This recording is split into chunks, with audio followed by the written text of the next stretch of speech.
Eh bien, bonjour à tous et enchanté de vous voir ce matin à la Station F pour ce nouveau salon particulièrement passionnant. Alors, nous commençons en fait par la base, c'est-à-dire que la base, avant d'arriver à l'investissement, il faut déjà savoir quelles sont les bases pour mieux gérer son budget. Parce qu'on commence, avant d'investir, à gérer son budget. Et donc là, aujourd'hui, nous avons Maëva de Mon Budget Bento qui va nous en parler, avec également Léonore de Roquefeuille de Vox, et puis Jeanne Le Mélinaire qui s'excuse mais qui ne peut pas être là, d'EasyWeb, mais elle nous a laissé des petits conseils qu'on pourra commenter. Donc en premier, quand on dit quelles sont les premières bases pour mieux gérer son budget, moi j'aimerais savoir, pour vous, pourquoi c'est important de gérer un budget et comment vous êtes tombé dedans un petit peu? Est-ce que derrière, le fait de gérer un budget, ça vous est venu naturellement? Est-ce que c'est un événement particulier qui vous a donné envie de vous intéresser à ça? Et pourquoi ce sujet est si important et stratégique? Maëva, je sais que vous avez quelque chose qui est très précis, qui vous a déclenché, un élément déclencheur. Lequel? Donc déjà, bonjour tout le monde. Merci d'être là. Maëva, créatrice du compte Mon Budget Bento.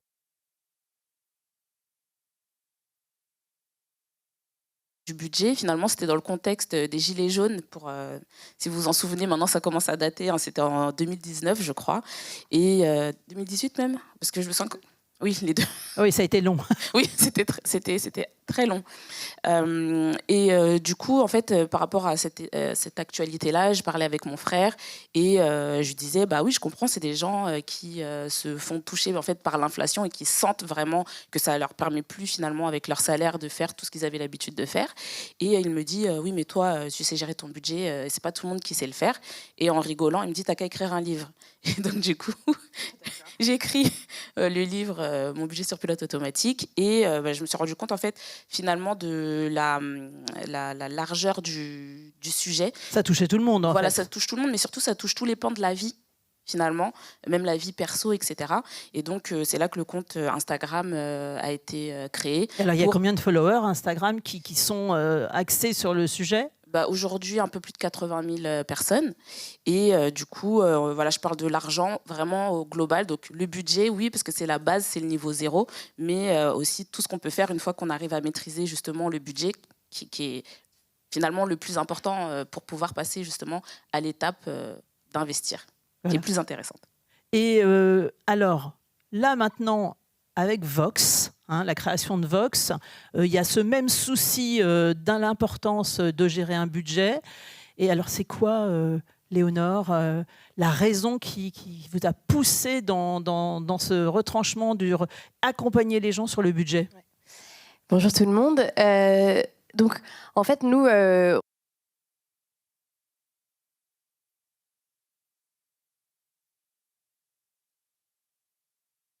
féminin. Notre mission, c'est de créer une génération de femmes puissantes. Et en fait, aujourd'hui, comment est-ce qu'on fonctionne ? On a une newsletter qu'on envoie tous les matins du lundi au vendredi qui donne en 5 minutes l'actualité de la journée et qui va donner en plus des tutos pour nous aider sur tout ce qui est utile dans la vie au quotidien, notamment pour mieux réussir sa carrière, mais aussi pour mieux gérer son argent. Pourquoi est-ce qu'on a décidé de s'intéresser à ce sujet ? C'est que pour créer ce média, en fait, on a fait une énorme étude auprès de plus de 800 femmes de 25 à 45 ans. Et un des premiers sujets qui est remonté sur qu'est-ce qui m'embête dans la vie, en gros, c'était ça le sujet de l'étude, c'était le fait de gérer son argent. En fait, une fois que j'arrive dans ma vie d'adulte, il y a ce truc qu'on n'a jamais appris à l'école, qui est apprendre à gérer sa thune. Et en fait, apprendre à gérer sa thune, c'est important de le faire, surtout quand on n'en a pas. Encore plus quand on en a. Mais en fait, l'important, c'est de commencer à le faire dès qu'on n'en a pas. Et ça, à ce moment-là, on le fait comment ? Avec un budget. Parce qu'un budget bien géré, en fait, c'est déjà la première marche vers pierre. Commencer à investir. Et commencer à investir, vous allez le voir tout au long de la journée, pour que ça se passe bien, il faut commencer très tôt. Et donc, en fait, il faut avoir un budget qui, très tôt, va nous permettre d'amener de l'argent qu'on va pouvoir mobiliser ensuite pour investir. Et à cette newsletter, il y a beaucoup d'abonnés ?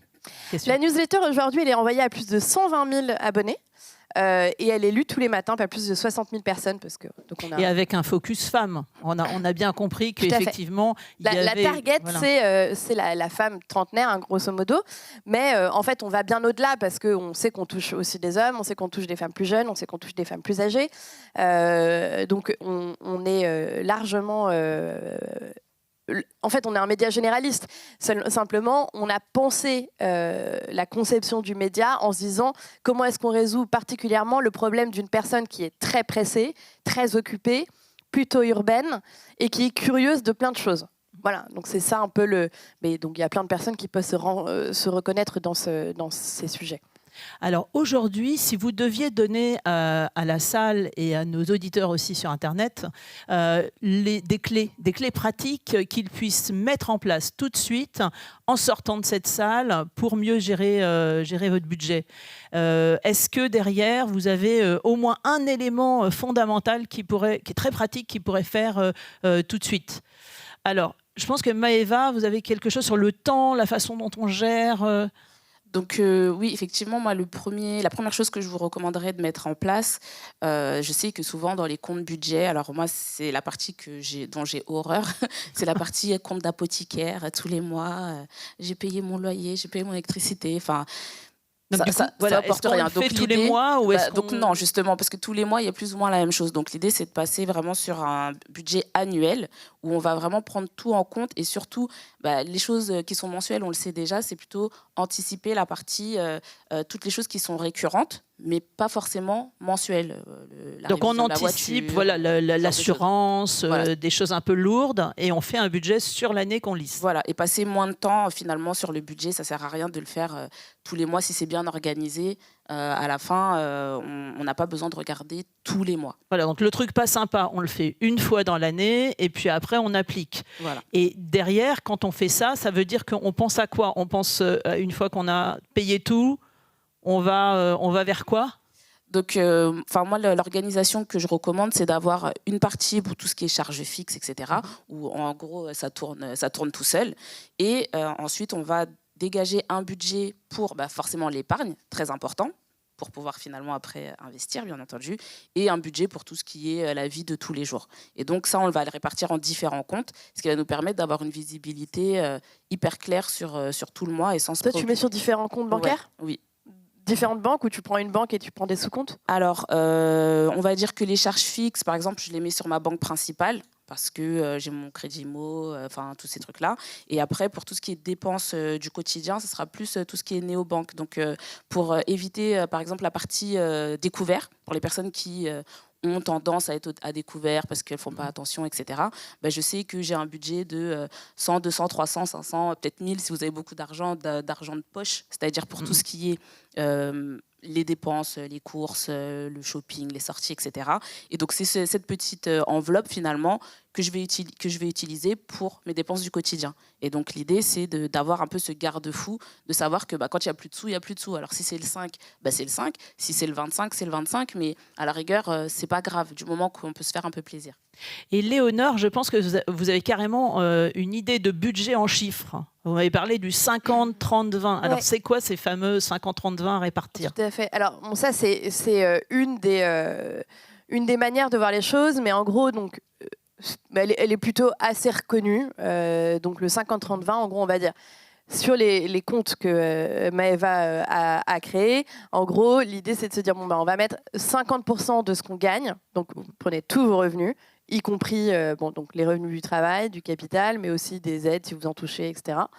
Vous les mettez tous dans une colonne. Et puis ensuite, vous dites, OK, il y a 50% de ça, c'est dédié aux charges obligatoires, à peu près. Ensuite, on va prendre 30%, ça va être dédié à tout ce qui est plaisir. Donc, la néobanque. Peut-être une autre penche sur la néobanque. On pourra rediscuter. On pourra en reparler. À tout ce qui est plaisir. Donc, les restos, les achats culturels. Après, vous définissez ce qui est plaisir pour vous versus obligatoire. Et ensuite, 20% qui est déterminé déjà pour l'épargne et ou l'investissement. Donc ça, c'est super important de l'avoir en tête et de l'avoir en tête dès le début. C'est-à-dire que même si je gagne que 200 €, en fait, déjà, il faut que j'ai en tête qu'il va falloir qu'il y ait une petite partie qui aille sur de l'épargne. Alors bien sûr, ça, on le fait juguler, le 50-30-20, en fonction de sa situation et de ses besoins. Parfois, quand on vit dans une très grande ville où les loyers sont très chers, le 50, il va peut-être être 60. Mais il faut toujours se dire, moi je trouve que ça c'est une super bonne pratique, de se dire, en fait, la partie épargne, c'est-à-dire la partie qui me va à moi, qui me paye moi-même, qui paye mon futur, il faut jamais qu'elle soit à zéro. Quel que soit ce qu'on garde, même si c'est 5 euros, en fait, je trouve que ça intègre une espèce de dynamique qui est super vertueuse sur le long terme, de se dire, même si je gagne très peu d'argent, où il y a des moments, des mois où je suis un peu ric-rac parce que je dois payer les vacances, machin, bah ok, au lieu de mettre 20%, je vais peut-être mettre 1%. Mais j'ai quand même mis un truc. Bah, si tu me parles, je vais rebondir sur ce que tu viens de dire.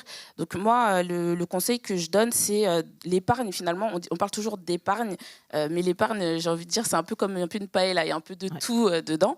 Et moi, ce que je vous recommande, c'est d'avoir les 3 P. Donc j'ai dit les 3 P, c'est juste pour avoir le moyen mnémotechnique de s'en souvenir. Donc le premier P, c'est l'épargne de précaution. Donc tout le monde connaît l'épargne de précaution. L'épargne de précaution, c'est vraiment pour la partie coup dur, je perds mon job. C'est le matelas de sécurité au cas où on a un pépin de santé, voilà, ou un accident de voiture. Voilà, exactement. Donc, c'est ce qui va nous servir finalement pour les moments vraiment pas cool. Ensuite, le deuxième P, c'est les provisions. Et donc, les provisions, c'est cette partie-là, souvent, les gens l'oublient. Et donc, ça revient sur la notion tout à l'heure dont je parlais d'avoir un budget annuel. C'est tout ce que tu vas prévoir dans ton année. Comment est-ce que tu vas le financer? Donc, tu sais que tu vas partir en vacances, peut-être que tu as envie de faire une formation, peut-être que tu as prévu de changer de téléphone. Et donc, ça, en fait, on va faire... Moi, ce que je recommande, c'est un truc hyper basique, 12 cases pour les 12 prochains mois, pardon. Et je dis, ben voilà, je pense que d'ici 6 mois, il faudra que je change mon ordinateur. Je sais que je vais partir en vacances, etc. Donc, je fais une grosse enveloppe où je dis, bon, ben, j'en aurai à peu près pour... je vais dire 2400 € juste pour la facilité, voilà, juste pour la facilité du calcul. Et donc, ça va se transformer en 200 € par mois à mettre de côté pour financer justement cette année-là. Et enfin, donc, le dernier P, c'est pour placement. Et donc, placement, c'est vraiment là où je vais aller chercher de la rentabilité. Donc, c'est tout ce que vous allez voir aujourd'hui, toutes les opportunités que vous allez voir aujourd'hui. Et donc, en ayant vraiment ces 3 P, ça permet d'avoir une vision beaucoup plus claire.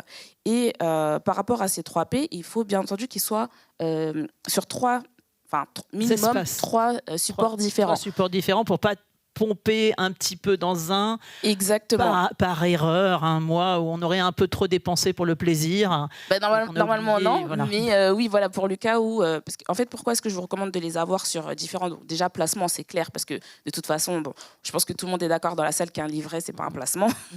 Mais ensuite, pour la partie précaution et provision, c'est important que les provisions soient à part, parce que, moi, ce que je dis, c'est que déjà, précaution, on n'est pas obligé d'attendre les fameux 2 mois, 3 mois, 6 mois, parce que si tu attends d'avoir 6 mois de salaire de côté, tu vas investir dans, dans X années. En fait, l'idée, c'est vraiment, on anticipe en se disant que investir régulièrement, c'est une bonne chose, c'est un bon rythme à avoir.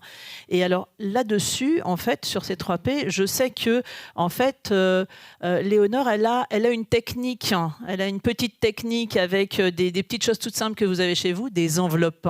Alors, pour vous entraîner et pour commencer à mettre un petit peu votre gestion budgétaire en place.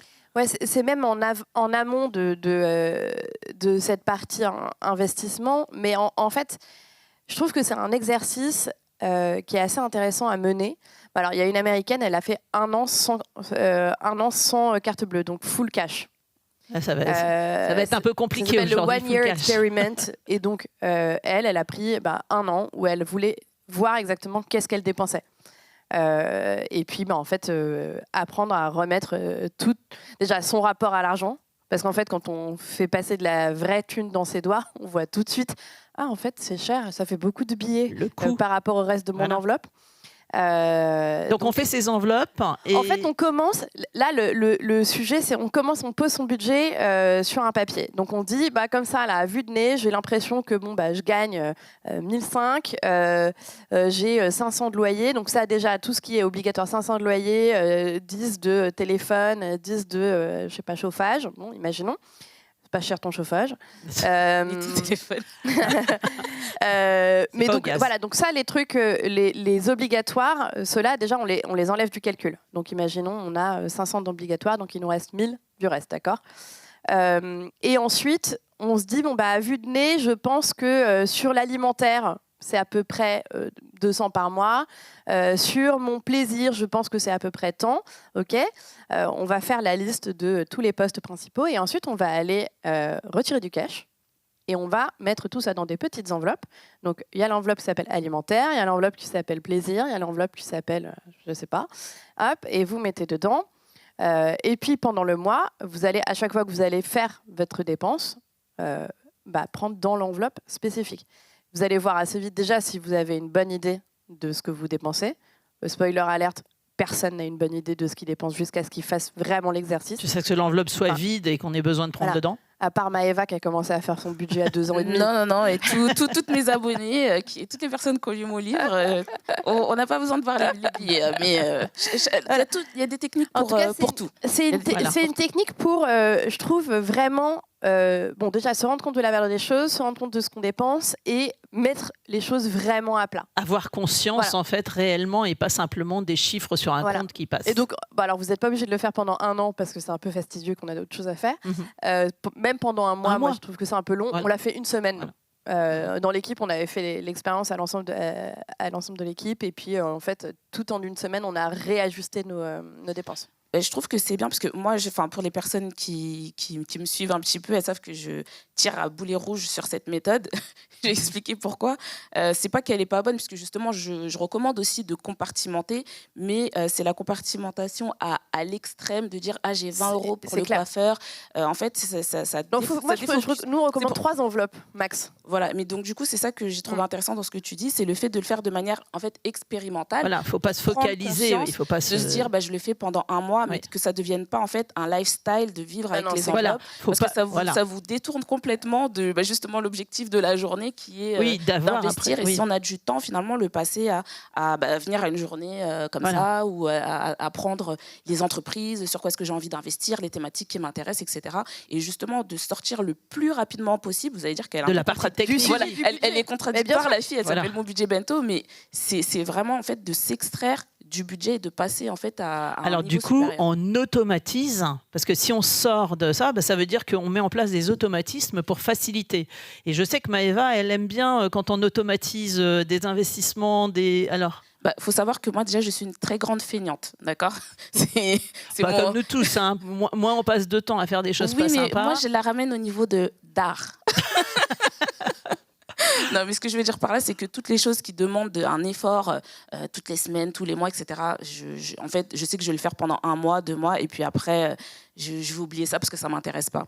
Donc, l'idée, c'est vraiment d'automatiser un maximum. Et donc, c'est pour ça que moi, je recommande justement la partie plutôt en ligne, de dire, j'ai ça d'argent qui va sur mes charges, et tout ce qui est toute la partie investissement, placement, épargne de précaution, enfin, en fait, tous les 3 P dont j'ai parlé tout à l'heure, tout ça, c'est automatisé. Une partie sur un livret, une partie sur des assurances-vie, une partie sur des comptes titres, etc. Donc toi, concrètement, tu reçois tes revenus et tu n'as que du virement automatique qui part dans tous les sens. Ouais. Donc à J2, il y a déjà... Tout est parti. En fait, moi, automatisé, mais c'est bien parce que ça veut dire quelqu'un essaye de braquer mon compte, il va être hyper déçu. Mais ça veut dire que vous avez déjà prépensé, en fait, vous ne perdez pas de temps là-dessus. Et alors, là, dans votre expérience, avec tout ce que vous avez rencontré, quelle est la pire erreur qu'il faut que personne ne fasse dans cette salle? C'est-à-dire la chose vraiment que vous avez vue qui est rédhibitoire, que vous ne voulez vraiment pas, vous dites ça, il faut vraiment l'éviter. Alors, la pire erreur? Pour moi, la pire erreur, elle a l'air très très simple et très basique, mais c'est d'anticiper les entrées. De se dire, je vais avoir mon 13e mois, ou j'ai prévu d'avoir telle prime, donc du coup, c'est pas grave si je suis à découvert ce mois-ci, dans 1 mois ou 2, de toute façon, je vais me renflouer, et c'est pas grave. Le problème, c'est qu'en 1 mois ou 2, il peut se passer plein de choses. Et donc finalement, se retrouver, non, je ne peux pas rembourser cet argent-là que j'ai dépensé, que je pensais avoir et que je n'ai pas encore eu. Donc ça, pour moi, c'est une erreur hyper basique qui peut faire tomber dans un mauvais cycle. Et d'ailleurs, Jeanne Le Mélinaire, qui s'excuse, qui n'est pas là ce matin, mais nous avait dit, alors surtout quand vous êtes à découvert, vous ne mettez pas la tête dans le sable.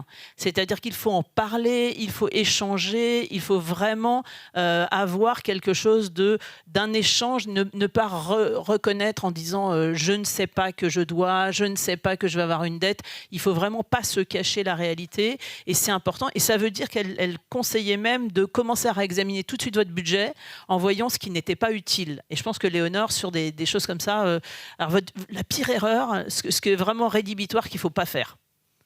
C'est un truc que j'ai pratiqué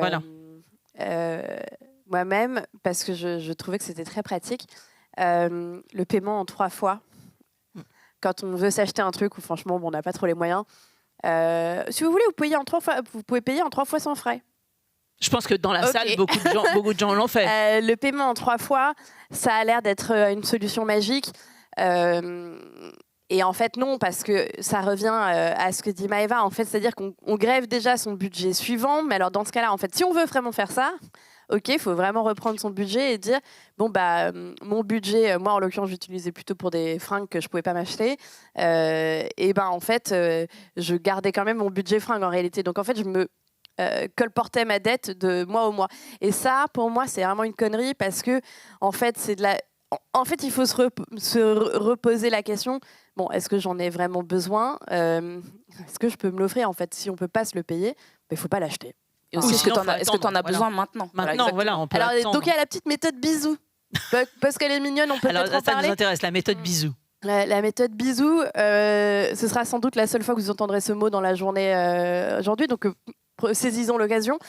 Donc, c'est le B de besoin. Est-ce que j'en ai besoin maintenant? Donc, c'est les questions qu'il va falloir se poser avant de faire l'achat.